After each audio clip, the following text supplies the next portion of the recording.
হ্যাঁ। জি স্যার, আমি প্রথম সেমিস্টারের কথাই বলতেছি। আর এই যে এর আগেও কি ও আরো পরীক্ষা হবে প্রথম, নাকি? এটা সেমিস্টার ফাইনাল পরীক্ষা। সেমিস্টার ফাইনাল পরীক্ষা তো আপনাদের আসার আগে বোর্ড থেকে নোটিশ আসবে। এর আগে আপনাদের আরো কয়েকটা পরীক্ষা দিতে হবে।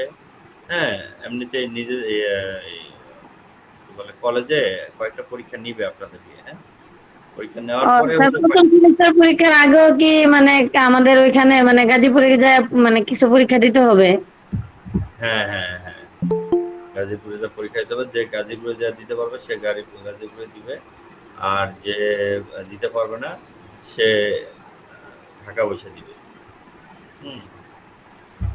ও, স্যার মানে আমরা যারা অনলাইনে ক্লাস করি আর কি, তারা বলতেছে তারা তো ওইখানে তো আমরা কোনোদিন যাই নাই, অনলাইনে ক্লাস করি, তাহলে ওইখানে গিয়ে তখন পরীক্ষা দিতে হবে। তাহলে অনলাইনে পরীক্ষা দিবেন। বা ওইখানে যদি যাদের যাওয়া যাওয়া উচিত, যা গেলে আসলে পরীক্ষাটা দিলে আপনাদের নিজেদের কাছে ভালো লাগবে। আর পরীক্ষাটা দিতে পারবেন ভালো মতো। মূল পরীক্ষাটা কেমন হবে সেটাও বুঝতে পারবেন। এটা যাওয়া উচিত। আচ্ছা, আমরা আহ, শিল্পীদের জীবনী পড়তেছিলাম এর আগে ক্লাসে। আমরা আজকে কামরুল হাসান পড়বো, আর হলো আম, আরেকটা শিল্পীকে নিয়ে পড়বো। আচ্ছা, আমরা কামরুল হাসানকে নিয়ে যদি আমরা জানতে চাই, তাহলে কামরুল হাসান সম্পর্কে কি কিছু জানেন? কামরুল হাসান কে ছিলেন বা কি আসে বিষয়? আমরা স্ক্রিন শেয়ারে যাচ্ছি।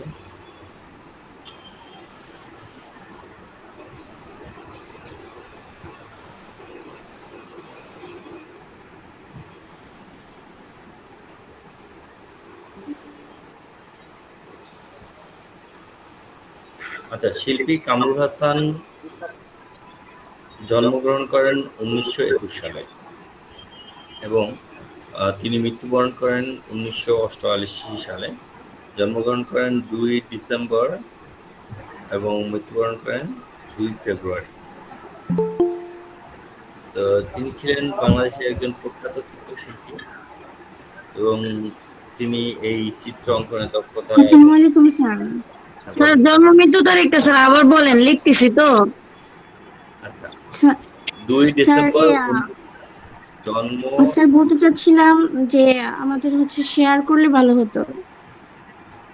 উপরে শেয়ার, যদি থাকতো তাহলে ভালো হতো। হ্যাঁ। না আমি আপনাদেরকে এটা পিডিএফ দিয়ে দিব। হ্যাঁ, ক্লাসের সাথে সাথে দিয়ে দিব। আচ্ছা। ঠিক আছে, এটার এটা যে তথ্যগুলো আমি দিয়ে আচ্ছা দিব। স্যার, যদি এখানে একটু দিবেন, আমাদেরকে নোট করতে হবে না। নোট না করলেও হবে। আপনাদের এটার সাথে সাথে আমি ক্লাসের শেষে পিডিএফ দিয়ে দেবো, যেখান থেকে পড়াচ্ছি এটা একবার পিডিএফটা দিয়ে কিন্তু দেবো। স্যার গত ক্লাসেও আমাদেরকে বলা হয়েছিল যে আমরা ক্লাস শেষে নোট দিয়ে দিব। স্যার দেওয়া হয়নি, নাম্বার ওয়ান। আর কোনটা ছিল? যে কোনটা নোট ছিল? গতকালকে গত ক্লাসে দিছে, আপনার হোয়াটসঅ্যাপে আপনি চেক করেন না আপু? ওই সময় দিছে তো, পিডিএফ দিছে, হোয়াটসঅ্যাপে দেওয়া আমি হয়েছিল ওইটা। আমি তো হোয়াটসঅ্যাপে আপনাকে, সবাই তো আমরা অ্যাড নেই তো হোয়াটসঅ্যাপে, কিংবা ও নাম্বারও দেননি আচ্ছা তিনি। আচ্ছা। আমরা ঠিক আছে, না তাহলে আমরা আমরা পাইছি, কিভাবে আমরা পাবো? এটা হোয়াটসঅ্যাপে বলা পাইছি উচিত আর কি, ছিল। বুঝছেন? হ্যাঁ হ্যাঁ, আমরা যারা হোয়াটসঅ্যাপে হোয়াটসঅ্যাপে পাইছি। পেয়েছেন তারাও যদি হোয়াটসঅ্যাপে আমাদেরকে অ্যাড করে নেন, নয়তো নাম্বার দিয়ে দেন, কারণ আমাদের তো পেতে হবে, তাই না? আচ্ছা ঠিক তাইলে আছে আপনি আমরা, অফিসে যোগাযোগ করেন আর কি, বুঝছেন? হ্যাঁ, যদি আর যারা পেয়েছেন এদিক থেকে দিয়ে দিলেও সমস্যা নেই, আর অফিস লাগবে না, সমস্যা নেই। আচ্ছা আমাদের ঠিক হোয়াটসঅ্যাপ আছে। গ্রুপ আছে নাকি? আচ্ছা, হ্যাঁ, সেটা অনেকেই হোয়াটসঅ্যাপ গ্রুপে আমরা নেই। তাহলে যদি পেয়ে থাকেন তাহলে অফকোর্স হোয়াটসঅ্যাপের নাম্বারটা দিয়ে দিবেন, আমরা গ্রুপে অ্যাড হয়ে যেতে পারবো তাহলে। আচ্ছা, এটার জন্য আন্তরিকভাবে দুঃখিত যদি আপনারা এটা না পেয়ে থাকেন। হুম, তবে আমি হ্যাঁ বলে স্যার। দেবো অফিসে, যাতে করে আপনারা খুব দ্রুত এটা পান। হ্যাঁ, সে ব্যবস্থা করা হবে। আর স্যার, যেখানে দেওয়া হচ্ছে, মানে একটা কথা কি, যেখানে দেওয়া হচ্ছে সেখানে যদি আমাদের সকলেই অবগত না থাকি তাহলে কিন্তু আমরা একেবারেই গুছাতে পারবো না। এমনিতেই আমাদের পরীক্ষা খুবই নিকটে। আচ্ছা, আমি তারপর চেষ্টা করব আপনাদেরকে মানে অফিসে কথা বলে যাতে করে আপনারা সবাই পান সে ব্যবস্থা করা। আর আপনারা নিয়মিত অফিসে যোগাযোগ রাখবেন। যদি মনে হয় যে কোনো ক্লাস পাননি তাহলে সেটা পেয়ে যাবেন। আর এখানে ইউটিউবের লিঙ্ক দেওয়া থাকে, সেই লিঙ্কেও আপনারা দেখে কোন কোন ক্লাস হয়েছে কোন কোন ক্লাস হয়নি সেগুলোকে নিয়ে আপনার ক্লাসের যারা মনিটরিং এর দায়িত্বে আছেন তাদের সাথে কথা বলে আপনারা কিন্তু এইগুলো পেয়ে যাবেন। হুম, সেটা এটা পেয়েছি অনেক, স্যার, কিন্তু যে যেহেতু আমরা মানে মেসেঞ্জারে ক্লাস করি স্যার, এখানে দিলেই বেশি ভালো হয় পিডিএফ গুলো। সবাই পাবো তাহলে? আমি তো আপনাদের সাথে সংযুক্ত নাই, আমি হলো অফিসের সাথে সংযুক্ত। অফিস আপনাদেরকে দিয়ে দিবে, এরকম একটা ব্যাপার, ওকে বুঝতে স্যার। পারছেন? আমি যদি সরাসরি আপনাদের সাথে সংযুক্ত থাকতাম তাহলে হয়তো বা আপনাদেরকে এটার আমি হেল্প করতে পারতাম এই বিষয়ে। আম, এর জন্য দুঃখিত। তাহলে আমি যোগাযোগ করব ওনাদের সাথে, যাতে করে আপনি পান। হ্যাঁ, আপনার নাম হলো কি? ওকে। আপনার নাম কি? আমার নাম স্মৃতি। ওকে, তাহলে আমি বলে দেবো না, যাতে আপনি এটা পেয়ে যান। হ্যাঁ, স্যার আমিও পাইনি, আমিও পাইনি। আমার নাম আপনার নাম মুস্তাকিম। কি? আচ্ছা আচ্ছা, ঠিক আছে, আপনারা আসসালামু দুজন যাতে আলাইকুম পান। স্যার। মোহাম্মদ মুস্তাকিম। হ্যাঁ, আসসালামু যারা যারা আলাইকুম পাননি, হ্যাঁ বলেন। স্যার। আমিও পাইনি, আমি তো নতুন। আচ্ছা, কোনো সমস্যা নাই, যারা যারা পাননি সবাই যাতে পান আমিও সে পাই ব্যবস্থা নাই, করবো। বুঝছেন? আসসালামু আলাইকুম স্যার, আমিও তো পাইনি, আমি তো একদম নতুন। আচ্ছা, সবাই পাবেন, এটা আলাদা করে বলার কিছু নেই। হ্যাঁ, যাতে করে আচ্ছা, আপনারা কিছু সবাই পান। পাইনি স্যার, এটাই প্রথম ক্লাস আমার। ও আচ্ছা, তাহলে আপনি অফিসে যোগাযোগ করেন, আপনি আগেরগুলো পেয়ে যাবেন। আর পূর্ববর্তী ক্লাসগুলোর ভিডিও দেখে নেবেন। আমরা আবার সামনে যখন আমাদের ক্লাস শেষের দিকে থাকবে, তখন আমরা রিভাইজ ক্লাস দিব। রিভিশন দেয় না ক্লাস, সেই রিভাইজ ক্লাসে মোটামুটি যারা পরবর্তীতে জয়েন করছেন বা আগে পরে পাননি, তারা মোটামুটি ক্লিয়ার হয়ে যাবেন ব্যাপারগুলো, বুঝতে পারছেন? ওকে, তাহলে আমরা পড়তেছিলাম হলো শিল্পী কামরুল হাসানকে নিয়ে। শিল্পী কামরুল হাসান জন্মগ্রহণ করেন 2 ডিসেম্বর 1921 সালে এবং মৃত্যুবরণ করেন 2 ফেব্রুয়ারি 1988 সালে। এবং তার জন্ম হয় কিন্তু কলকাতায়। হ্যাঁ, তিনি একজন ইন্ডিয়ান শিল্পী বলতে পারেন। কিন্তু তিনি বাংলাদেশের শিল্পকলা নিয়ে, বাংলাদেশের শিল্পী মানে শিল্পকলার যাতে উন্নয়ন হয় সেই বিষয় নিয়ে সে অনেক কাজ করেন। এবং তাকে বলা হয় পটুয়া শিল্পী। পটুয়া বলার কারণটা হলো তিনি আম, পটচিত্রের কাজ করতেন। পটচিত্র আমরা পড়বো হলো লোকশিল্প যখন আমরা পড়বো, তখন পটচিত্র নিয়ে আমরা বিস্তর আলোচনা করব। এবং সেই পটচিত্রটা হলো আমাদের লোকশিল্পের একটা ফর্ম। সে এই লোকশিল্প ফর্মটা হলো যে একটা কাপড়ের ওপরে ছবি আঁকা হতো। ছবিগুলো আম, স্থানীয় মানুষজন তাদের বিভিন্ন গল্প কাহিনীগুলোকে উল্লেখ করার জন্য এই ছবিগুলো আঁকেন।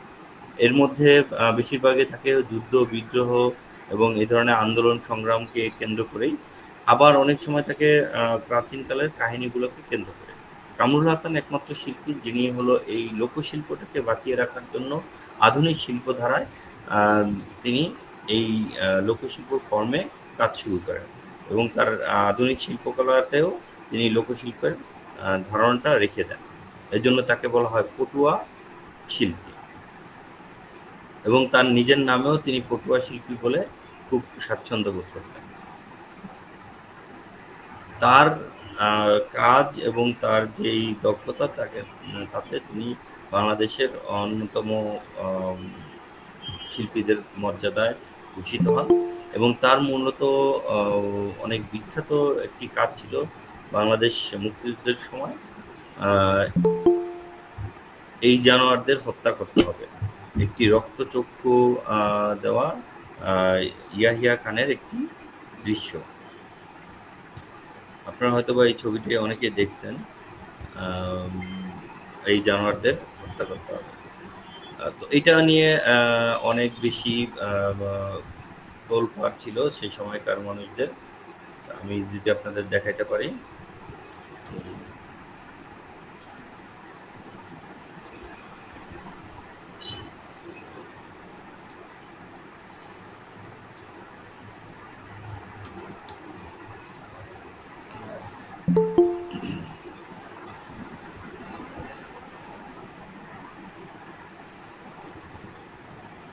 ইয়াহিয়া খানের এই ছবিটা অনেক বেশি ইয়া ছিল।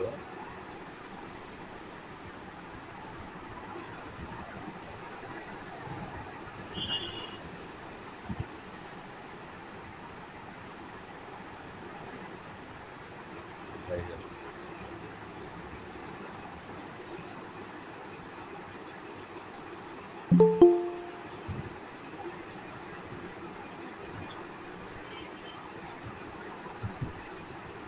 আচ্ছা, এই যে আপনারা যে ছবিটা দেখতে পাচ্ছেন এটা হয়তো বা কম বেশি অনেকেই দেখেছেন বা করছেন। দেখতে পাচ্ছেন? সিনে তো কোনো ছবি নাই। না স্যার, সিনে তো আপনাকে হ্যাঁ স্যার দেখাচ্ছি। দেখতে পাচ্ছি, হ্যাঁ, দেখতে এই পাচ্ছি জানোয়ার স্যার। হ্যাঁ, এই জানোয়ারদের হত্যা করতো। এখানে দেখেন ইয়াহিয়া খানের মুখটাকে একটি ভয়ঙ্কর আকারে দিয়ে এবং দাঁত এবং চক্ষু দিয়ে এটা করা হয়েছিল। এটা মূলত সেই সময়কার সবচেয়ে আলোচিত একটি ঘটনা ছিল এবং এখন পর্যন্ত বিভিন্ন পরীক্ষাতেও এটা কিন্তু আসে যে এই জানোয়ারদের হত্যা করতে হবে। এই শিল্পকর্মটি বা পোস্টারটি কার বা এই জানোয়ারদের হত্যা করতে হবে এটি কি ধরনের শিল্পকর্ম? এটি একটি পোস্টার চিত্র। হুম? এটি করা হয়েছিল কালো এবং লাল রঙের রং দিয়ে এবং যেখানে বেশিরভাগ অংশটাই কালো রং দিয়ে করা হয়েছিল এবং এর মুখের ভিতরের অংশটা করা হয়েছিল লাল রং দিয়ে যাতে করে রক্ত চোষা মানুষ সে যে আমাদের রক্ত চুষে খাচ্ছে সেটা বোঝানো যায় এবং লেখাগুলো লেখা হয়েছিল লাল রং দিয়ে যা প্রতিবাদী ভাষা হিসেবে।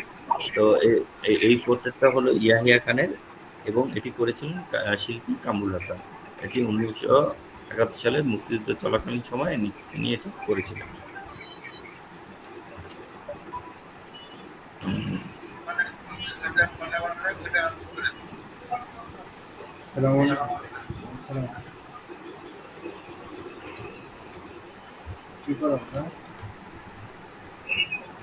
কামরুল হাসানের আরো কিছু জিনিস আছে যেগুলো আসলে তাকে ইউনিক করে রাখছে। সেগুলোর মধ্যে হলো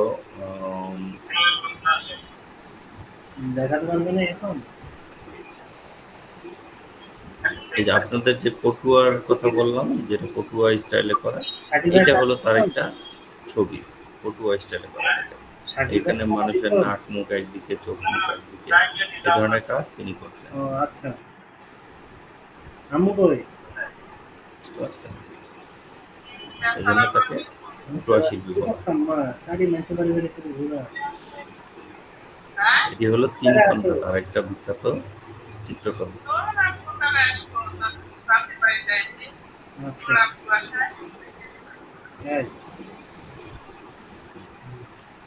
ওকে, তাহলে আমরা এরপরে কামরুল হাসানের আরেকটি হলো যে আম, তার আরেকটা সবচেয়ে বড় কাজ হলো বাংলাদেশের পতাকা। বাংলাদেশের পতাকা তিনি ডিজাইন করেন, নকশা করেন। হ্যাঁ, এই বাংলাদেশের ফ্ল্যাগটা হলো তৈরি করেন কামরুল হাসান। এই যে আমরা বর্তমান যে ফ্ল্যাগটা দেখতে পাই আমাদের লাল সবুজের যে পতাকা, এই পতাকার ডিজাইনার হলো শিল্পী কামরুল হাসান। এর আগে যেটা ছিল সেটা করেছিলেন আরেকজন, সেটা হলো পতাকার ভিতরে যে মানচিত্র সেটা আরেকজন করেছিলেন, এই যে এটা। কিন্তু এরপরে যখন পতাকাটা এখন যে আধুনিক অবস্থায় আছে সেটা করেছেন শিল্পী কামরুল হাসান। আচ্ছা, শিল্পী কামরুল হাসান আরেকটি জিনিস করেছেন যে আমাদের ন্যাশনাল সিম্বল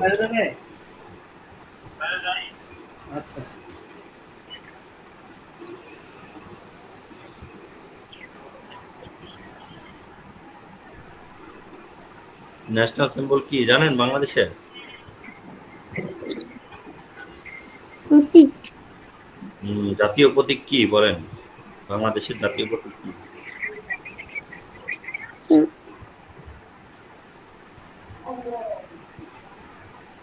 এই যেটা হলো বাংলাদেশের জাতীয় প্রতীক। এই যে মাঝখানে শাপলা, তারপর ঢেউ, এরপরে দুই পাশে দুইটা ধানের শীষ, দুইটা স্টার এবং মাঝখানে চা পাতা। চারটা তারকা চিহ্ন, হ্যাঁ, দুই পাশে তারকা চিহ্ন চারটা, দুই পাশে দুটো করে। হ্যাঁ, এইটা তৈরি এটার নকশাকার হলো কে? শিল্পী কামরুল হাসান। তো আপনাদের দুটি গুরুত্বপূর্ণ বিষয় গেল, একটা হলো পতাকা এবং জাতীয় আহ, জাতীয় প্রতীকের, হ্যাঁ, সেটা নকশা করেছেন তিনি। এবং এরপরে তিনি আর কি করেছেন? তিনি হলো আমাদের জাতীয় আহ, আচ্ছা, প্রথম যেটা পতাকা, এই যে পতাকার কথা বললাম, কোথায় গেলাম, ফ্ল্যাগের মধ্যে দুইটা ফ্ল্যাগ আছে না, এই যে মানচিত্র সহ যে পতাকাটা, হ্যাঁ, এই পতাকাগুলো ডিজাইন করেছেন কে? শিবনারায়ণ দাস। শিবনারায়ণ দাস হলো এটা ডিজাইন করেছেন। আর যেটা হলো এই মানচিত্র ছাড়া, হ্যাঁ, মানচিত্র ছাড়া যেটা সেটা করেছেন হলো শিল্পী কামরুল হাসান। ঠিক আছে, এই জিনিসটা একটু মনে রাখি। বন্ধুবার কি অবস্থা, সব কি করতেছে? ওড়িশা আসছে নাকি? এরপরে হলো শিল্পী কামরুল হাসানের ওড়িশা আরেকটা জিনিস হলো চট্টগ্রাম বিশ্ববিদ্যালয়ের লোগোটা করেছেন হলো শিল্পী আসবে? কামরুল হাসান। চট্টগ্রাম বিশ্ববিদ্যালয়ের লোগো কি সবাই জানেন কি? তুমি রাখলেও আহ, তুমি রাখলেও থাকবে, তুমি রাখলেও থাকবে, না রাখলেও থাকবে। চট্টগ্রাম বিশ্ববিদ্যালয়ের লোগোটা যদি দেখেন, তাহলে কামরুল হাসানের কাজের আপনার কিছুটা ধারণা পাবেন, তাহলে করতে সুবিধা হবে। রেখে এই দাও, কোনো সমস্যা এটা হলো চট্টগ্রাম বিশ্ববিদ্যালয়ের মনোগ্রাম বা লোগো। এখানে দেখেন উপরে আরবি লেখা, তারপর বই, তারপরে নেই। থাকবো আমার সায়েন্সের সহ একটা রেখে দিলে কি বিষয়, করবো? আর তারপরে দিছে পাহাড়, যেহেতু এটা পাহাড়ি একটা অঞ্চল, সেটার সাথে, এবং এখানে পাহাড়ি অঞ্চল যে একটা মুক্তি একটা বলতে সম্মিলিত সেটা দিছে, এবং পুরোটাতে একটা কি দিছে, মানে কুলার ছবি দিছে বা এই ধরনের একটা দৃশ্য ডলার চাবে ডলার, দেখানোর চেষ্টা রিয়াল করেছে। চাবে রিয়াল। এই এই এই লোগোটা তৈরি করেছেন শিল্পী কামরুল হাসান। আচ্ছা, শিল্পী কামরুল হাসান দেশের বেসামরিক আমার সহ সর্বোচ্চ রাখতে ঢেলে সম্মাননা দিবি। পান হলো 1969 সালে স্বাধীনতা পুরস্কার পান, 79 সালে স্বাধীনতা পুরস্কার পান। আর কোনো সমস্যা নাই, টাকা পয়সা আমার ব্যস্ত যাবে না, আমি আরেকটা বিয়ে করবো। তার দুর্ভিক্ষের চিত্রটা দেখালে ভালো হতো। কি কোনটা? দুর্ভিক্ষের চিত্রটা। দুর্ভিক্ষের চিত্র দেখবেন? হ্যাঁ, একটু দেখালে ভালো হতো। আম্মু কই, দুর্ভিক্ষের আম্মু চিত্র কই? তো জয়নুল আবেদিনের। আচ্ছা, তারপর আমি দেখাচ্ছি। কোথায় আব্বু কাছে? আব্বু আছে? জানি ভাই।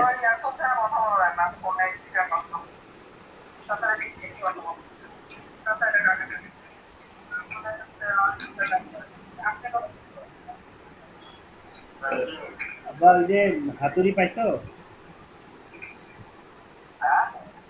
হাতুড়ি পাইছো? পাঠাইছে বলে?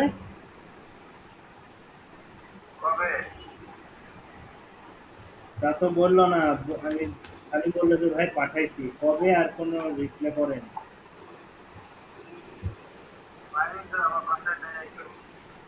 ও আচ্ছা, ঠিক আছে, দেখি কার কাছে পাঠাচ্ছে।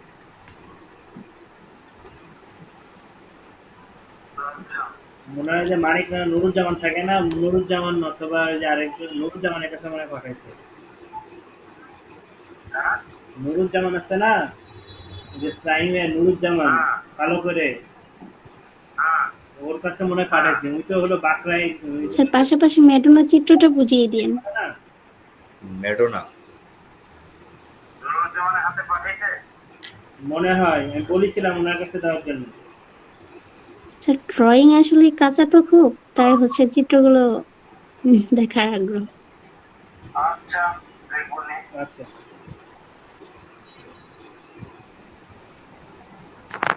আসসালামু আলাইকুম স্যার। হ্যাঁ, বলেন। না কিছু বলবো না। স্যার, আমরা যারা নতুন অনেকগুলো ক্লাস তো হয়ে আচ্ছা, গেছে, আমরা তো ওইগুলা ক্লাসে অ্যাটেন্ড করতে পারি নাই। হ্যাঁ, তো আমরা যারা নতুন আছি অনেকগুলি ক্লাস হয়ে গেছে, এখন স্যার আমাদের জন্য কি করা যায়? আসলে আপনাদের জন্য রিভিশন ক্লাস আছে। সেই জি রিভিশন স্যার। ক্লাস সাথে সাথে সাথে আপনাদেরকে পিডিএফ গুলো দেওয়া হবে, বা ওইখান থেকে কলেজ থেকে আপনি প্রিন্ট কপি পাবেন। হ্যাঁ, প্রত্যেকটা প্রশ্নের উত্তর পাবেন। হ্যাঁ, জি স্যার। ওইগুলি পড়লেই হবে, না বাজারে যে প্রচলিত যে বিশ্ব শিল্পের ইতিহাস জি, এগুলো বই কিনতে হবে? কোনটা? আর এই যে পিডিএফ যেগুলা দিবেন বা প্রতিষ্ঠান থেকে যেগুলা কালেক্ট করব, ওইগুলি পড়লেই হবে, না বই বাজার থেকে কিনতে হবে? না, না, বই বাজার থেকে কিনতে হবে না। আপনারা মোটামুটি ওইগুলো পড়লে আপনাদের আয়ত্তে চলে আসবে। লিখতে পারবেন। আপনারা মোটামুটি যদি মনোযোগ দিয়ে ইয়া করে রাখেন, জি স্যার। তখন আপনারা মোটামুটি পারবেন। হ্যাঁ? এটা আসলে আপনাদের খুব বেশি ঝামেলা হওয়ার কথা না। বুঝতে পারছেন? স্যার আরেকটি আপনাদের বিষয় যে মিড টাইমে যে আসসালামু আলাইকুম। পরীক্ষাটা হবে, সেই পরীক্ষাটি 4টা প্র্যাকটিক্যাল হবে, 3টা লিখিত হবে। হ্যাঁ, হ্যাঁ। স্যার লিখিত কত নম্বরে হবে পরীক্ষাগুলি? লিখিত আপনাদের একটা হবে 90 মার্কের আর 60 মার্কের করা হবে দুটো। স্যার এই বিষয়ে তো আমাদেরকে সাজেশন দেওয়া হবে। হ্যাঁ, প্রত্যেকটা বিষয়ে আপনাদেরকে আলোচনা করা হবে। প্রত্যেকটা বিষয় ধরে, ধরে বুঝিয়ে দেওয়া হবে। হ্যাঁ? যাতে করে আপনাদের কোনো সমস্যা না হয়। ঠিক আছে? জি স্যার।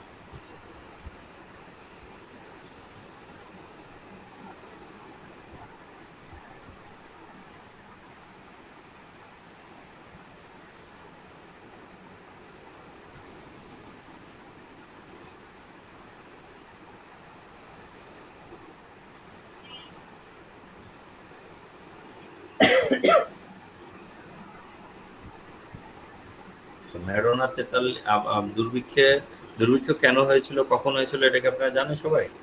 বা দুর্ভিক্ষের ছবি কে এঁকেছিল এটা কি জানেন? জি স্যার, জয়নুল আবেদিন। হ্যাঁ স্যার, জয়নুল আবেদিন আঁকেছে। আচ্ছা, কেন এঁকেছিল? স্যার দুর্ভিক্ষের মর্মান্তিক চিত্র সে তুলে ধরেছে সারা বিশ্বের কাছে। মর্মান্তিক হয়েছিল কেন? কে করছিল এই মর্মান্তিক? জানেন কিছু? সে সময় তো দুর্ভিক্ষের কারণে হচ্ছে খাদ্য সংকট, তারপর হচ্ছে মানে সব দিক থেকেই সংকট ছিল। আর সব সংকট মিলিয়েই তো স্যার দুর্ভিক্ষ, যতটুকু কনসেপ্ট। আহ, প্রথম কথা হলো যে আমাদের দুর্ভিক্ষটা কেন হয়েছিল এটা আমাদের সবার বুঝতে হবে। দুর্ভিক্ষটা হওয়ার মূল কারণটা ছিল, এটা কিন্তু মানব সৃষ্ট একটা ক্রাইসিস ছিল। যে 1943 সালের যে দুর্ভিক্ষটা, এই মানব সৃষ্ট ক্রাইসিসের মধ্যে অনেক মানুষ মারা যায়। এই মানব সৃষ্ট ক্রাইসিসটা কেন হয়েছিল? এই ক্রাইসিসটা হয়েছিল যে, ওই সময়কার ধনী যে মানুষগুলো ছিলেন তারা অর্থের লোভে সম্পদকে মজুত করেন, এবং যারা গরিব মানুষ তারা খাদ্য সংকটে মারা যেতে থাকে। এই সংকটটা দেখা দেয় গ্রাম অঞ্চলে বেশি, কারণ গ্রামের মানুষগুলো তথ্য বা এই ধরনের যে নিউজগুলো সেটা কিন্তু পেতেন না।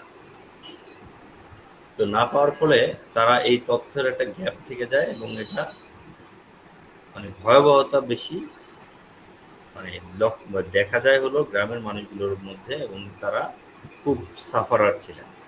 এবং আহ, এর ফলে অনেক মানুষ মারা যায়, এবং গ্রামের মানুষ শহরে কাজ পাওয়ার জন্য লাইন ধরে, যাতে করে তারা শহরে আসলে কাজ পাবে, তারা শহরে আসলে জীবন ফিরে পেতে পারে। এ ধরনের অনেক ধরনের বিষয়বস্তু এখানে ছিল।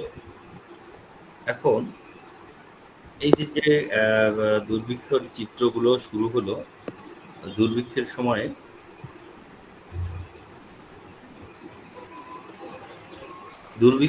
জয়নুল আবেদিন ছিলেন কলকাতাতে, এবং সে কলকাতা আর্ট কলেজের একজন শিক্ষক হিসেবে ছিলেন। এবং সেখানে থাকা অবস্থায় তার মনে ব্যাপকভাবে নাড়া দেয় যে আহ, মানুষ যে হারে মারা যাচ্ছে, মানুষ যেভাবে না খেয়ে কষ্ট পেয়ে মারা যাচ্ছে, দাঁড়ে দাঁড়িয়ে ভিক্ষা করছে, এবং এটা একটা সামাজিক অবক্ষয় দাঁড়ালো। তখন তিনি ব্রাউন পেপারের উপরে চাইনিজ ইঙ্ক মানে কালো কালি দিয়ে, তুলির দিয়ে স্টক দিয়ে মানে তুলির আঁচড় দিয়ে এক ধরনের চিত্রকর্ম আঁকা শুরু করলেন, যাতে করে এই দুর্ভিক্ষের ভয়াবহতা পরবর্তী মানুষের কাছে এবং পৃথিবীর অন্যান্য দেশের মানুষের কাছে জানানো যেতে পারে। এইটার একটা সিরিজ তৈরি করেন তিনি। তিনি বিভিন্ন এলাকাতে ঘুরে ঘুরে, বিভিন্ন স্থানে ঘুরে ঘুরে মানুষ এবং পশু পাখির যেই জীবনযাপন, এটাকে তিনি তার রং তুলির মাধ্যমে তিনি ফুটিয়ে তোলার চেষ্টা করেন। এখানে অনেক ধরনের ছবি আছে, যেখানে বিভিন্ন দৃশ্যতে বিভিন্ন ধরনের মর্মান্তিক ঘটনাগুলো আমাদের সামনে চলে আসে। এখানে প্রথম একটা ছবিতে দেখা যাচ্ছে একজন লোক মাথায় হাত দিয়ে বসে আছেন এবং তার অন্তঃশ্বাস শূন্য। দেখেন, শুধু তার হাড়গুলো আছে, আর কিন্তু কিছুই নেই। পাশে তার স্ত্রী হয়তোবা মরে গেছেন, হয়তোবা জীবিত আছেন, বোঝা যাচ্ছে না ওরকম করে। এবং তার যে খাবার দাবার নেই, সে যে একটা রাস্তায় বসে আছে, কলকাতার রাস্তার একটি দৃশ্য দেখা যাচ্ছে। এখানে একটি দৃশ্যতে দেখা যাচ্ছে কুকুর বসে আছে পাশে, এবং কাপড় মুড়োতে একটা লোক, একটা কেউ একজন শুয়ে আছে। তার পায়ের অবস্থা দেখলেই বোঝা যাচ্ছে তার শরীরের অবস্থা কি। মানে এত বেশি মানে না খেয়ে আছেন, বা এত দিন ধরে না খেয়ে আছেন, বা কিছুই নেই, যে তার এটা বোঝা যাচ্ছে। এবং খালি প্লেট, এবং তার যে পানির যে বালতিটা, সেটাও খালি করে আছে। বাচ্চা কোলে করে একটি মা ভিক্ষা করছেন, এরকম একটা দৃশ্য দেখা যাচ্ছে। এখানে দেখেন জয়নুল আবেদিন লিখা একটা সিগনেচার করে রাখছেন তিনি। এবং এই প্রদর্শনীটি হয় রাস্তাতেই, এবং প্রথম যখন হয় তখন সকল মানুষদেরকে ইনভাইট করে এবং এর ভয়াবহতা বোঝানো হয়। এবং এই ছবিগুলোর মাধ্যমে জয়নুল আবেদিন অনেক বড় মাপের একজন শিল্পী হয়ে ওঠেন, এবং সবাই, বিশ্বের সকল মানুষই কিন্তু এই চিত্রকলার বহু প্রশংসা করেন। এবং এই যে ওনার যে টেকনিকটা, যেটাতে মানুষকে সহজে, সে কিন্তু রং তুলি দিয়ে আঁকতে পারতেন, বিভিন্ন রঙিনভাবে আঁকতে পারতেন, কিন্তু তিনি রঙিনভাবে আঁকেননি। কারণ কি? তিনি দেখাতে চেয়েছিলেন যে কতটা কষ্ট করেছেন এই মানুষগুলো, সেটা তিনি বুঝাতে চেয়েছিলেন। এখানে দেখেন একটি পরিবারের সদস্যরা, কেউ হয়তোবা একেবারেই না খেয়ে আছে, কেউ একেবারে মানে খাবারের দিকে তাকিয়ে আছে, মানে খালি প্লেট। এই ধরনের দৃশ্য কিন্তু তিনি ফুটিয়ে তুলেছেন, এবং প্রত্যেকটা দৃশ্য এক একটা ভয়াবহতার রূপ নিয়েছে। এখানে একটা ছেলে বসে আছে, মা মারা গেছে, বাচ্চা শিশু ছেলে কান্নাকাটি করছে, কাক খাবারগুলো খেয়ে নিচ্ছে। এখানে কাককে একটি সুযোগ সন্ধানী হিসেবে উপস্থাপন করেছেন। এখানে কাকের অবস্থানটা কিন্তু একটি প্রতীকী অবস্থান হিসেবে লক্ষ্য করা যায়। প্রতীকী অবস্থান কেমন? এখানে কাককে দেখানো হয়েছে যে সুযোগ সন্ধানী, লোভী এবং অর্থভোগী যে সমাজের যে ব্যবস্থা আছে, যারা তো সুযোগ পেলেই যে আমাদের কাছ থেকে কিছু একটা নিয়ে যায়, সেই ধরনের মানুষদেরকে প্রতীকীভাবে দেখানো হয়েছে এই ছবিগুলোতে। এবং আরেকটি ছবিতে দেখেন যে মানুষ চেটেপুটে খাচ্ছে, এই ধরনের দৃশ্য দেখা যাচ্ছে। এই ছবিটা আমরা হয়তো বা সামাজিক বিজ্ঞান বইতে অনেকবার দেখেছি, যে ডাস্টবিনের পাশে একটা শিশুকে কাঁধে নিয়ে মা খাবার খুঁজতেছে, কাকরা সুযোগ সন্ধানী হয়ে তাকিয়ে আছে, এ ধরনের দৃশ্য। তো এরকম মর্মান্তিক দৃশ্যগুলোকে নিয়েই হলো এই একটা ছবি সিরিজ তৈরি করেন, এবং এর নাম দেন হলো দুর্ভিক্ষের চিত্রকর্ম। এই দুর্ভিক্ষের চিত্রকর্ম 1943 সালে আঁকা হয়, এবং কলকাতার শহরে যেসব উদ্বাস্তু মানুষগুলো আসেন, তাদেরকে তাদের জীবন জীবিকার যে দুর্বিষহ একটি যন্ত্রণার মধ্যে দিয়ে যাচ্ছিল, সেই ঘটনাগুলোই কিন্তু তিনি শিল্পী এখানে তুলে ধরেন। এই ছবিগুলোর মধ্যে একটি অন্যতম প্রধান ছবি হলো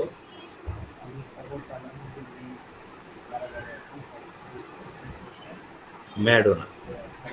এই অন্যতম প্রধান কি ম্যাডোনা 1943।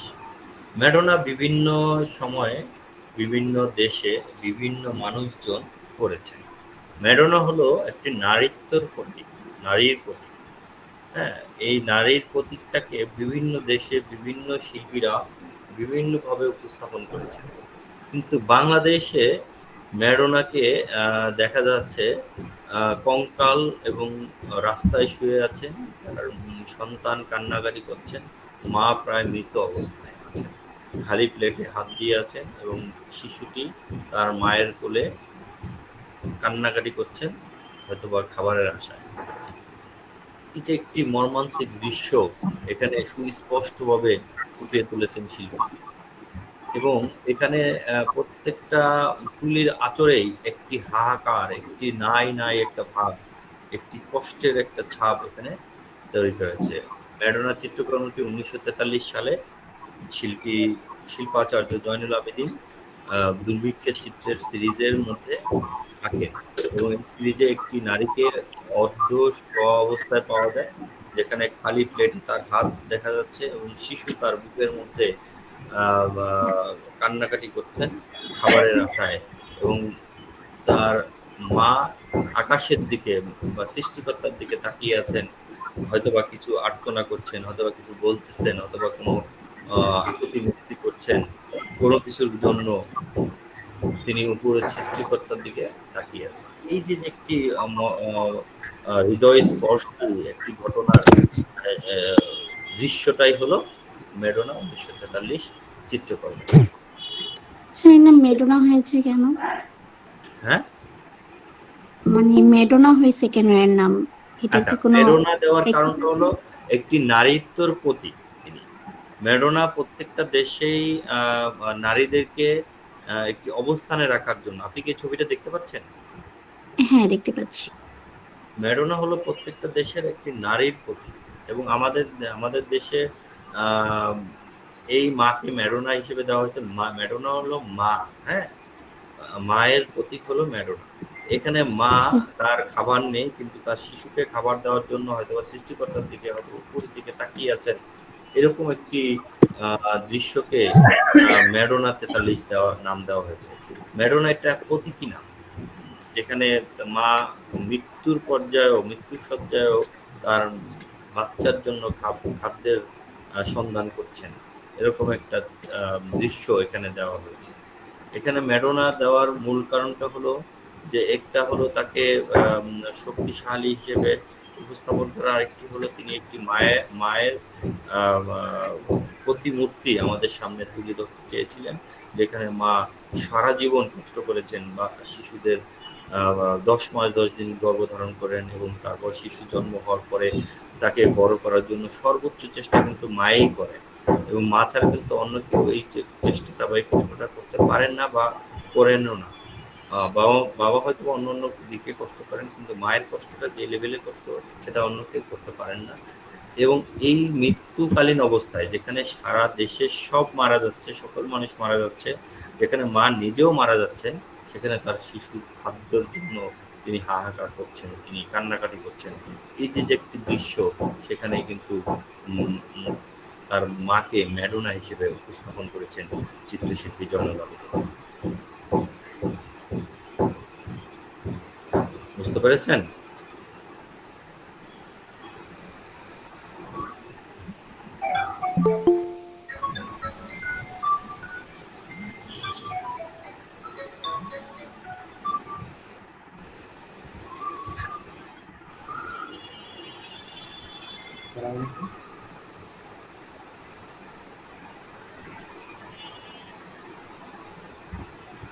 আসসালামু আলাইকুম।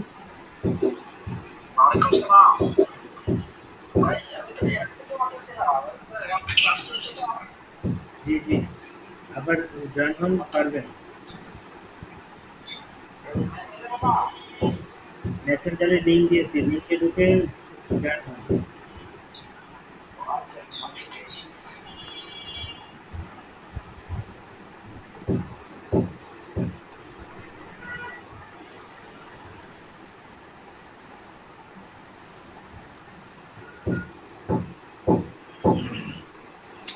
এই যে আরেকটা ছবি এখানে তার মা খাবারের সন্ধানে বেরোচ্ছেন, তার আরেকটি শিশুর কোলে আরেকটি শিশু রয়েছেন, তার মেয়ের কোলে একটি শিশু রয়েছেন, এরকম একটা দৃশ্য এখানে দেখা যাচ্ছে।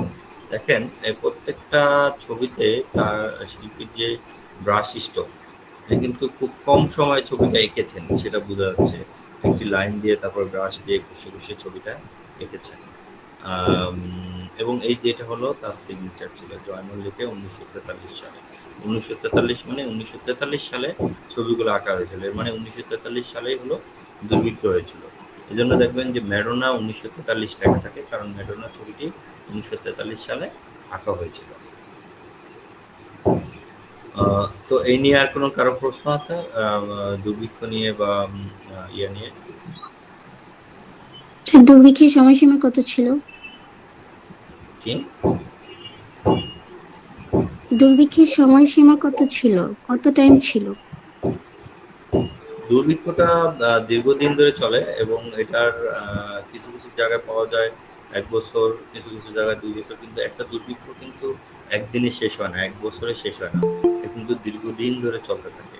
কারণ হলো দুর্ভিক্ষতার প্রথম দিন শুরু হয়ে পরের দিন শেষ হয়ে যেতে পারবে না, কারণ সমাজের ব্যবস্থাটা কিন্তু আস্তে আস্তে ঠিক হতে হবে। কিন্তু অফিসিয়ালি এর অবস্থান ছিল 1 বছর, কিন্তু আনঅফিসিয়ালি যদি আমরা বলি এটার দীর্ঘদিন কিন্তু এটার প্রভাব লক্ষ্য করা যায় সমাজ ব্যবস্থার উপরে। এবং এই দুর্ভিক্ষের যেই অবস্থান, ব্রিটিশ এটা কিন্তু শাসনে বর্তমান দেশের আমরা অবস্থা, মর্মান্তিক অবস্থা। যে মানে ব্রিটিশ শাসনের দেশের ভারতবর্ষ বা বাংলাদেশের যে একটা অবস্থা ছিল, এটা কি অনেক দিনের হাহাকার তুলে ধরছে। হ্যাঁ হ্যাঁ হ্যাঁ, এর প্রভাব কিন্তু আমরা বর্তমানেও কিন্তু এই দুর্ভিক্ষের প্রভাব আমরা জিনগতভাবে আমরা বহন করছি।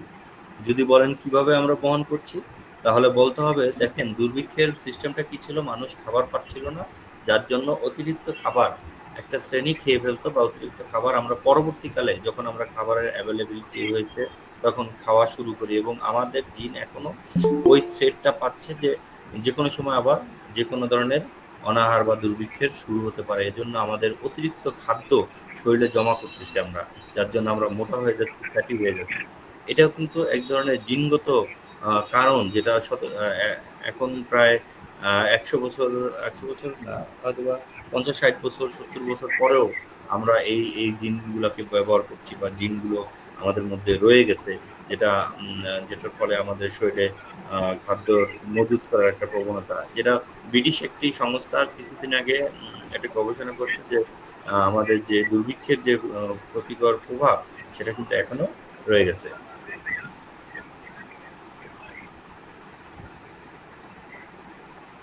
বুঝতে পারছেন?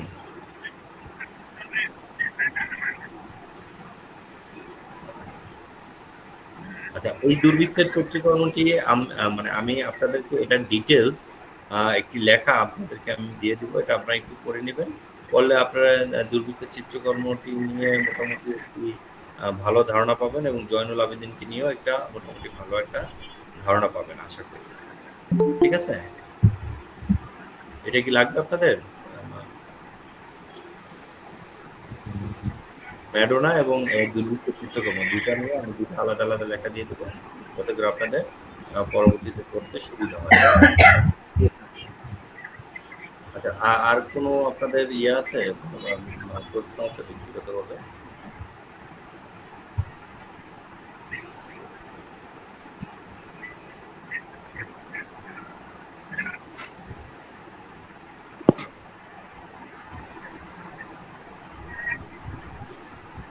না স্যার নেই, আপনি নেক্সট টপিকসে চলে যান।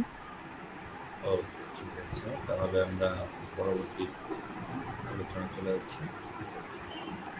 আমরা ছিলাম হলো কামরুল হাসান। হ্যাঁ, আচ্ছা, কামরুল হাসানের কিছু চিত্রকর, কামরুল হাসানের বিশেষ করে তার যে শিল্পকর্মগুলো ছিল সেগুলোর মধ্যে নাদিম মুস্তফা বলছি। কিছু চিত্রকর্ম হলো তিন কন্যা। আপনার মেসেঞ্জার আইডি তিন কন্যাতে তিনি একটা ফোক মোটিভে তিনটি নারীর চিত্র তুলে ধরার চেষ্টা আইডিটা করেছিলেন, দিলেন যেখানে তিনটি মেসেঞ্জার নারীকে গ্রুপে দেখা যাচ্ছে পাশাপাশি, এরকম একটি ছবি তিনি আঁকার চেষ্টা করেছিলেন। বলতেছি, হ্যাঁ বলতেছি যে এই নাম্বারে মেসেঞ্জার খোলা হবে আপনার আইসিটি ছবিটা দেখা যাচ্ছে না। ক্লাসের জন্য। আপনার আইডিটা এই নাম্বারে দিয়ে দিন, ফেসবুক আইডি।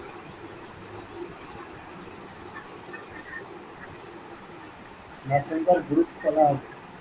আইসিটিতে আপনি ভর্তি হয়েছেন না? আচ্ছা, এটা দেখেন ছোট দেখা যাবে, কিন্তু তারপর দেখার চেষ্টা করেন। ফোন করেছি এই যে যেটা ছবিটা দেখা যাচ্ছে সেটা হলো তিন কন্যা। তিন কন্যা দেখেন এরা তিনটা রঙের কাপড় পরে জঙ্গলের মধ্যে আছেন বা মানে গোসল করে যাচ্ছেন, এরকম একটা ফোক মোটিভে তিনি ছবিটা আঁকার চেষ্টা করেছেন। এবং ছবিতে দেখা যাচ্ছে যে রঙিন ভাবে তিনি উপস্থাপন করেছেন। এই ছবিটি কামরুল হাসানের অন্য অনেক অনেক বিখ্যাত একটি ছবি, এবং এই ছবিটির দ্বারা তিনি নারীদেরকে একটি সুন্দর উপস্থাপন করেছেন। এবং তার আরেকটি চিত্রকর্ম হলো এটি। এটি হলো নায়র নামক একটি চিত্রকর্ম। নায়র চিত্রকর্মটি নিয়ে তার অনেক ধরনের লেখালেখি এবং কাজ আছে, যে কাজগুলো দেখলে বুঝা যায় নায়র অন্যতম একটি তার বিখ্যাত একটি চিত্রকর্ম।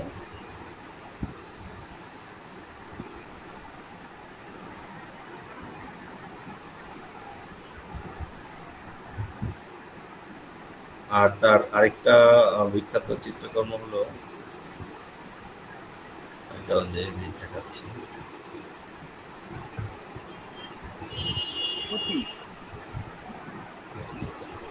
আসসালামু আলাইকুম।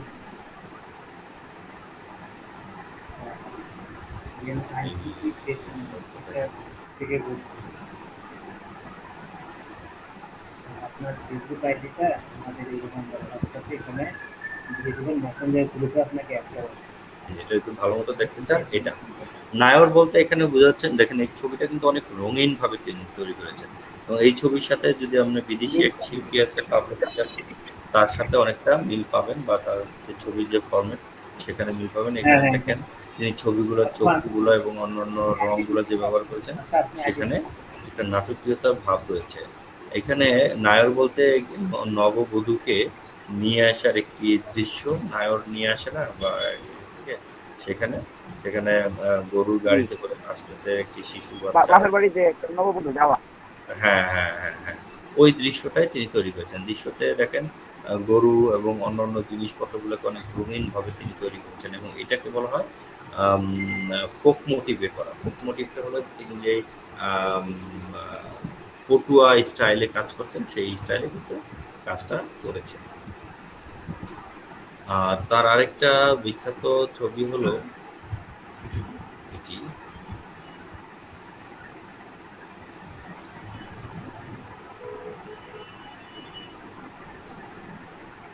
এটি হলো তার আরেকটা বিখ্যাত ছবি।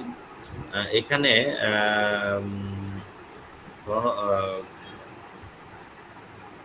বিশ্ব আজ না, দেশ আজ বিশ্ব বেহায়ার খপ্পরে, এই একটি শিরোনামে তিনি পত্রিকায় একটি ছবি এঁকেছিলেন।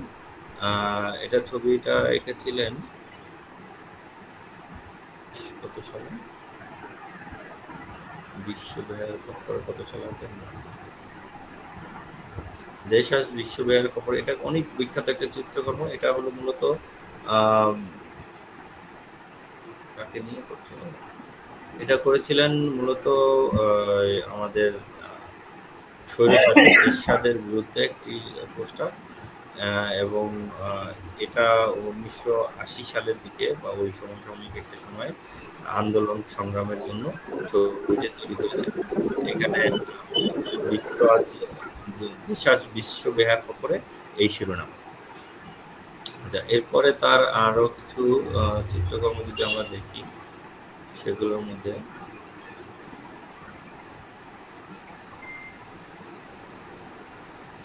মধ্যে আরেকটা হলো এই যে এই ছবিটা, তারপরে এটা একটা, এবং এই ধরনের কিছু রাজাকার বিরোধী যেই আন্দোলন সংগ্রামের কিছু ছবি আমরা পাই, সেটা কিন্তু প্রথম তিনি এঁকেছিলেন এবং ব্ল্যাক অ্যান্ড হোয়াইটে এই ধরনের কিছু কাজও তার দেখা যায়। তবে তার বিশেষ করে তার ফোক মোটিভের কাজগুলোই কিন্তু বেশি আলোচিত এবং সমালোচিত। কামরুল হাসানের মূলত তিনি একজন নকশাবিদ ছিলেন এবং চিত্রশিল্পী ছিলেন, একাধারে তিনি পটুয়া শিল্পীও ছিলেন।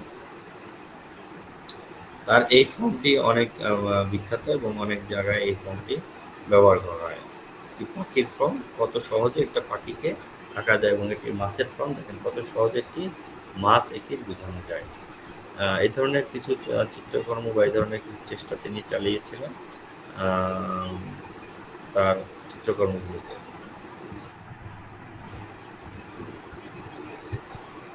আর এখানে উকি উকি একটি তার চিত্রকর্ম। এই উকিতে হলো তিনি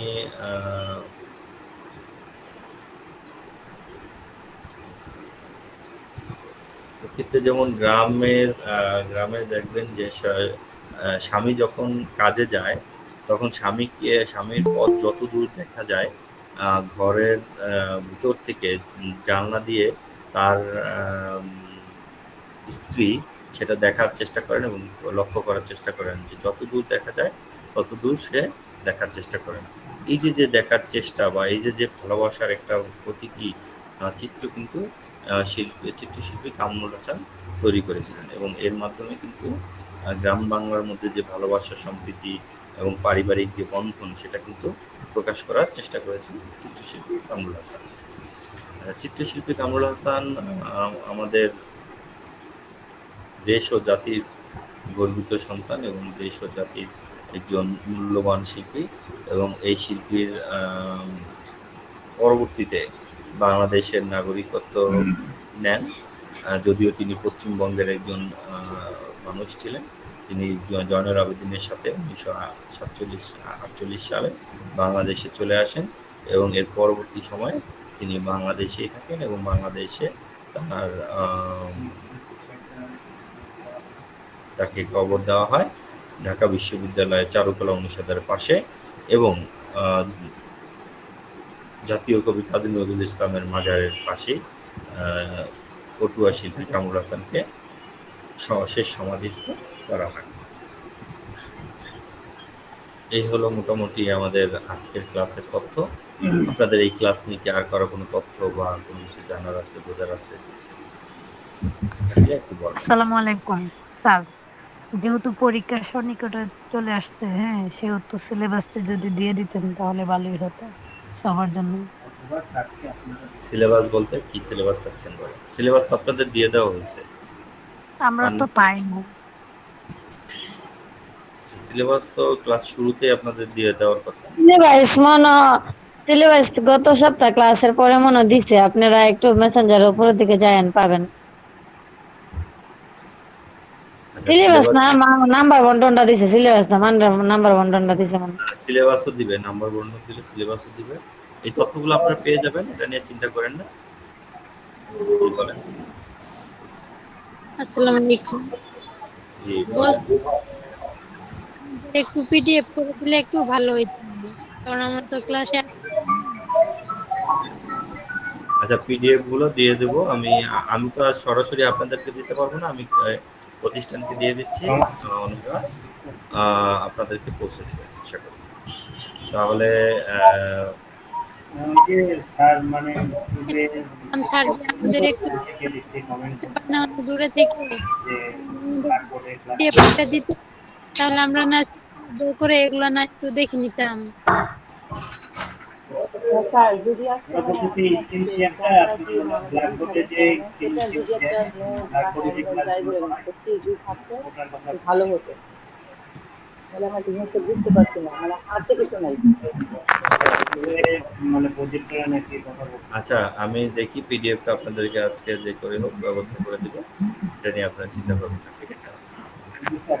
স্যার একটি বিষয় জানেন, এই যে বিশ্বশিল্পীর ইতিহাস, বাংলাদেশ শিল্পকলা, শিল্প মাধ্যম, শিল্পের উপকরণ, উপকরণ কৌশল, এই তিনটাতে লিখিত হবে। জি জি। এখানে তো স্যার কোনো মানে এই চিত্র অঙ্কন করতে হবে। না, এখানে চিত্রাঙ্কন করতে হবে না। যদি আপনি কোনো প্রশ্নের সাথে কোনো ছবি এঁকে দেন, তাহলে এটা পজিটিভ মার্ক হবে। যেটা আমরা ওই যে অন্যান্য যেখানে জ্যামিতি পরীক্ষার সময় বা অন্যান্য পরীক্ষার সময় দেখেছিলাম যে কোনো ছবি আঁকলে একটু মার্ক বেশি দেয়, ভালো দেয়, এই ধরনের কিছু সুবিধা পাওয়া যায়। কিন্তু তবে এখানে কোনো ছবি আঁকার কোনো নির্দেশনা ওরকমভাবে নেই।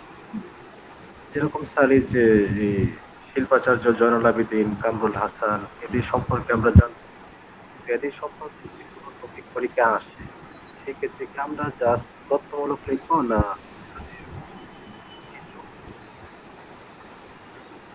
এগুলা আপনারা বর্ণনামূলক প্রশ্ন লিখবেন। প্রশ্নর উত্তর দেওয়ার যে নিয়ম কানুন সেগুলো আমরা আপনাদেরকে মিড টার্ম পরীক্ষার আগে আগে আমরা দেখাই দেবো। কীভাবে প্রশ্ন উত্তর দেবেন, কীভাবে একটা প্রশ্ন লিখতে হয় সেগুলো বুঝিয়ে দেওয়া হবে, লেখিয়ে দেওয়া হবে। ঠিক আছে? এগুলো জাস্ট আপনাদেরকে পড়ানো হচ্ছে যে কী কী বিষয়গুলো আছে সেই বিষয়গুলো নিয়ে আলোচনা, এবং এগুলো আপনারা যখন পিডিএফ দেওয়া হবে তখন আপনারা করে নেবেন। তাহলে আপনাদের যখন পরীক্ষার আগে আগে চলে আসবে তখন আপনাদের জন্য একটু সুবিধা হবে। ঠিক আছে? আর কারো কোনো স্যার আরেকটা হচ্ছে, হ্যাঁ স্যার আরেকটা হচ্ছে যে পিডিএফ গুলো যে দেওয়া হবে, যদি স্যার হোয়াটসঅ্যাপে দেওয়া হয় তাহলে যেন সবাই আমরা হোয়াটসঅ্যাপ থেকে পাই সেই ব্যবস্থা করে নেবেন। আর নয়তো হচ্ছে মেসেঞ্জারে সবাই আছে, মেসেঞ্জারে দিলেও ভালো হয়। আচ্ছা, ঠিক আছে। হোয়াটসঅ্যাপে স্যার যদি হোয়াটসঅ্যাপে দেয় তাহলে সুবিধা হতো, কারণ অনেকেরই মেসেঞ্জার, যেমন আমি মেসেঞ্জার থেকে ডাউনলোড দিতে পারি না, আমার ফোনের প্রবলেম। তো যদি হোয়াটসঅ্যাপে দেয় তো সম্ভবত পেতে পারি। স্যার বেশিরভাগ হোয়াটসঅ্যাপে দিয়ে একটুই করবেন, কারণ হোয়াটসঅ্যাপ থেকে নিয়ে সুবিধা আমাদের। আচ্ছা, আপনাদের লিঙ্কগুলা আমি তো হোয়াটসঅ্যাপে পাঠাচ্ছি, ওনারা হয়তো হোয়াটসঅ্যাপে পাঠাবে। এর পরবর্তীতে হয়তো আপনারা ওইখান থেকে যার যেই সুবিধা সেই সুবিধা মতো করে আপনারা নেবেন। হ্যাঁ, স্যার তবে মূল আপনাদের কথা হচ্ছে হোয়াটসঅ্যাপ নাম্বারটা যেন সবারই থাকে, এটা সাথে সাথে আমাদের মেসেঞ্জারে হোয়াটসঅ্যাপ নাম্বারটা এটা দিয়ে নিয়ে দিলে ভালো হয়। আপনাদের এটা নিয়ে আপনাদের চিন্তার করার কোনো কারণ নাই। আপনারা যখন যেটা না পাবেন আপনারা সরাসরি অফিসে ফোন দিবেন, সেই তথ্যগুলো বা ওই ইয়াগুলো আপনারা পেয়ে যাবেন। ঠিক আছে? আমাদের স্যার যদি একটা শর্ট করে যদি একটা সাজেশন দিতেন, যেহেতু সামনে আমাদের পরীক্ষা, তাহলে একটু ভালো হতো যে কি কি প্রশ্ন করবো। আচ্ছা, আমরা কিছু স্যাম্পল পরীক্ষা নেব আপনাদের। এই পরীক্ষাটার মধ্যে যে প্রশ্নগুলো আসবে সেই প্রশ্নগুলো অনেক বেশি কমন পড়বে আপনাদের। তো ওই পরীক্ষাগুলো আমরা দেখি দেওয়ার চেষ্টা করতেছি, বা আরেকটু ক্লাসের শেষের দিকে গেলে তখন পরীক্ষাগুলো নেব। ঠিক আছে? স্যার পরীক্ষাগুলো কি অনলাইনে নেবেন? ফিজিক্যালি নিবে, কিন্তু যদি কেউ একান্তভাবে না আসতে পারেন তখন সে তো অনলাইন দিবে, কিন্তু মনে হয় ফিজিক্যালি নিবে। হ্যাঁ, স্যার আমাদের তো ডিস্ট্রিক্ট অনেক দূরে, তো আমরা যদি সেটা সমস্যা নেই, আপনারা ওটা কথা বলে নিয়ে নিচের সাথে। হ্যাঁ, কলেজের সাথে কথা বলে নেবেন, সেটা নিয়ে চাপ নেই। আমি চেষ্টা করব আপনাদের যাতে যে তথ্যগুলো আছে, যেগুলো আজকে জিজ্ঞেস করলেন, সেগুলো তো আপনারা যাতে করে খুব সহজে সমাধান পান সেই ব্যবস্থা করার চেষ্টা করব। তাহলে সবাই ভালো থাকবেন, সুস্থ থাকবেন। শুভরাত্রি। স্যার আপনিও ভালো থাকবেন। আসসালামু আলাইকুম স্যার। আসসালামু আলাইকুম।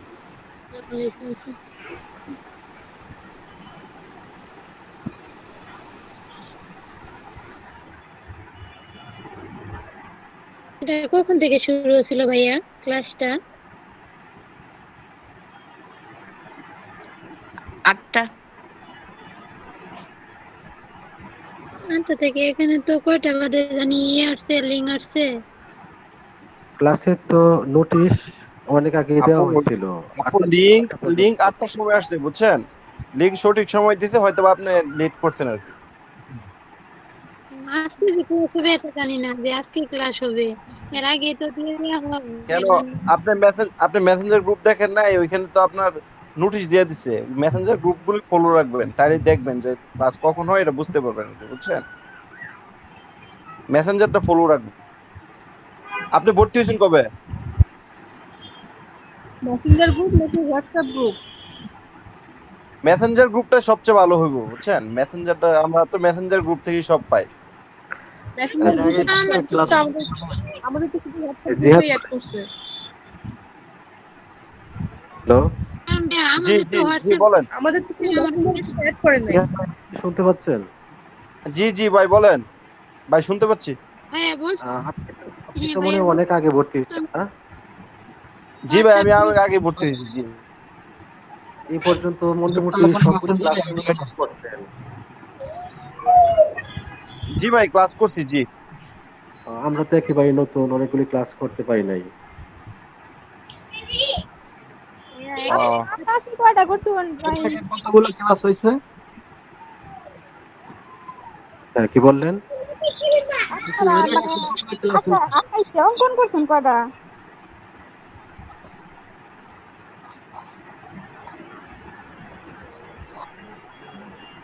বলতেছিলাম যে আমরা তো হোয়াটসঅ্যাপ গ্রুপ এড করছে, মেসেঞ্জার গ্রুপই করে না, এর জন্য আমরা এগুলো জানি না ভাইয়া বেশিরভাগ সময়। প্রতিষ্ঠানে ফোন দেন, ফোন দিলে আপনাদেরকে অ্যাড করে দিবে। আপনাদের আচ্ছা কি ভাই, মানে আঁকানো দেখাইছে? একটা আঁকানো দেখাইছে না যে এই আঁকাইছে? সিলেবাসটা একটা সিলেবাস তো পাইছি, খালি নাম্বার গুলা অ্যাড করে দিছে, মানে অন্য কোনো সাজেশন দিছে নাকি সিলেবাসের মধ্যে?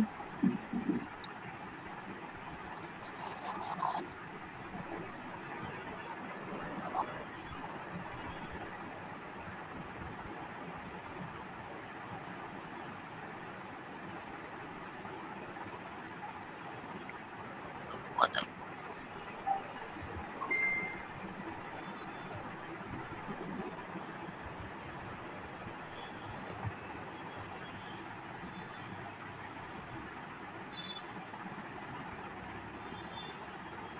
আগামীকাল কি ক্লাস আছে?